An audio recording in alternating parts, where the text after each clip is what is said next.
কিছুদিন আগে অনূর্ধ্ব-19 এশিয়া কাপের চ্যাম্পিয়ন হয়েছে বাংলাদেশ অনূর্ধ্ব-19 দলের ছেলেরা। এরপর পালা বাংলাদেশ অনূর্ধ্ব-19 নারীদের। আর সেই লক্ষ্যে অনূর্ধ্ব-19 এশিয়া কাপে বাংলাদেশ ফাইনাল পর্যন্ত উঠেছিল। লক্ষ্য ছিল একটাই, ছেলেদের পর এবার মেয়েরা জিতবে শিরোপা। ফাইনাল ম্যাচে প্রতিপক্ষ আবারও সেই ভারত। জবাবে বোলিং করতে নেমে ভারতীয় অনূর্ধ্ব-19 দলকে মাত্র 117 রানের মধ্যে আটকে দিয়েছিল বাংলাদেশ নারী দল। কিন্তু ব্যাটিং করতে নেমে সুবিধা করতে পারেনি বাংলাদেশ অনূর্ধ্ব-19 নারী দল। বাংলাদেশ নারীরা অল আউট হয়ে গেছে মাত্র 76 রানের মধ্যে।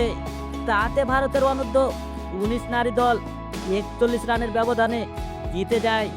এশিয়া কাপের অনূর্ধ্ব-19 চ্যাম্পিয়ন হয়ে গেছে, আর বাংলাদেশের স্বপ্নভঙ্গ হয়ে গেছে। শেষ পর্যন্ত কান্নাকে সঙ্গী করে নিতে হলো